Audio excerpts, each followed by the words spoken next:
russosbrand.com, where the pros are the pros. Well, we know landscape's kind of changing as far as marijuana in this country. Lots of states are now legalizing it. WWE star Meechin was interviewed by the Speakeasy, and she said about marijuana use in WWE that because it's more legal, they've kind of accepted it. So before, that used to be that marijuana was on the drug list, and they took that off a couple of years ago. So when I get home on Saturdays, I'll do that, just chill out all day, and then I'll get back into the gym on Sunday. Yeah, they should. You know, you got to give these athletes some kind of release. And if the obvious, you know, it's becoming more socially accepted, it's becoming more allowable.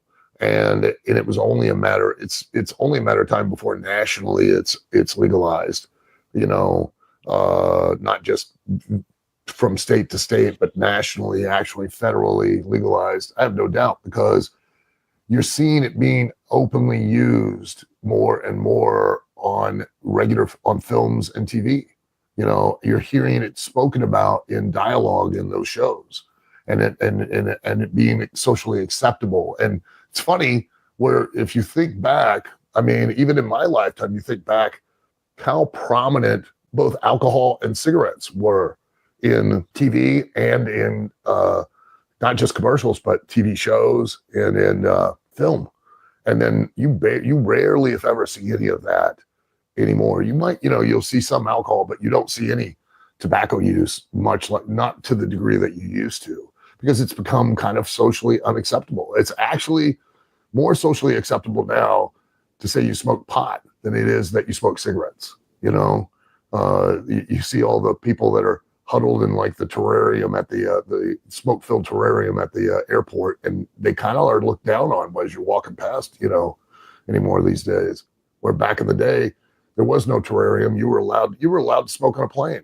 I remember the first international flight we went on to Germany back in '95, and they had Jake Roberts was smoking cigarettes, and they had just a curtain that would go up around where the seat was, so he could sit there. It's like, yeah, the smoke's still getting out, boys. Yeah, still getting in the rest of the cabin here. It was fine, you know. So yeah, it doesn't surprise me. They should. I think they should legalize it. They should have legalized it a long time ago.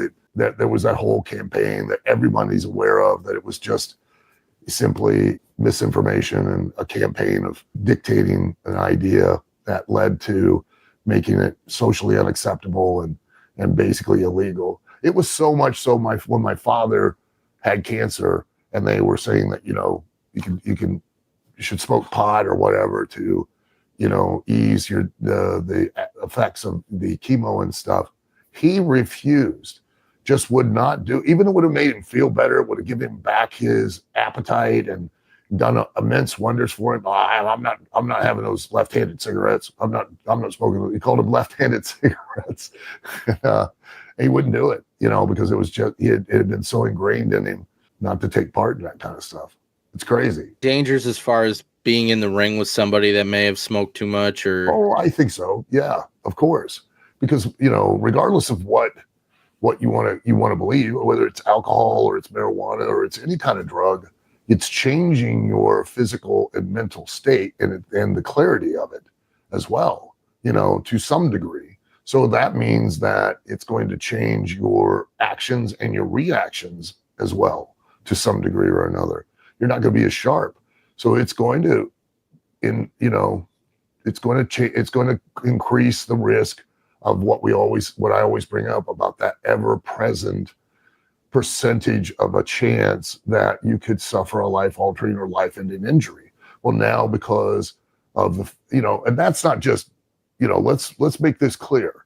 That's not just because of being in an altered state. No matter what that state is, if it's altered from your natural baseline 100%, well then, it's going to up that percentage to some degree. And that's something you're always trying to mitigate as much as possible, by being as sharp as possible. But that goes the same for not being in proper physical condition. And I don't mean just from an aesthetic or cosmetic appearance. I mean, literally whether you like to believe that wrestling's real or you think it's all fake or whatever, the one thing that is indisputable is that the people that are in that ring, no matter what they physically look like, appearance-wise, are high-level athletes that are developed and trained to a peak physical condition to allow them to perform at that degree. Back in the day, 7 nights a week. Maybe not so much now, but back in the day they were, and even still to this day, they're able to go travel. Let's with WWE, you got some of the talent have to go overseas and then turn right back around, fly 18 hours back, and be in the ring at Raw that Monday. With no downtime, no getting to go home, no rest. They walk off the plane, they go to a hotel, and then on next day they're at the arena and they're having to perform on a level. And the only way they can do that is to be able to maintain a certain level of physical conditioning. And if you don't have that conditioning, it's no different than if you're in an altered state. You're now increasing the odds for yourself and your opponent of the risk of having a life-altering or life-ending injury. That's why I've campaigned for a while for standards when it came to training, because there are so many that are now getting into the business that they don't have that level of conditioning. They don't have that level of physical ability. They don't train in the ring on a regular enough basis to maintain that sense of timing, distance, and footwork to where they ensure that they are not going to be a danger to themselves or others. And out of respect, regardless of what you do, I don't, quite honestly, I could care less what anybody does on their time. I've always made that clear. Do whatever you want. As long as you don't victimize anybody or anything, you just victimize yourself, have at it. Be as abusive to yourself as you want. I'm not going to judge, but I am when it's our time, meaning I'm getting in the ring with you.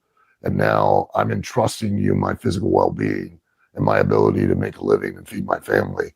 And now you are, for whatever reason, whether you're high off of whatever substance, whether it be alcohol or marijuana or pills, you're now in an altered state. And now we're increasing the risk that you might hurt me and I may not be able to take care of my family properly. Now we're not doing that. And that's going to affect business. Because again, the reason we all shake each other's hands in the wrestling business is because we all need each other. And so you out there in the ring performing in that manner is bad business, not just for you and me, but now it is for the entire locker room as well. And you've always got to be cognizant.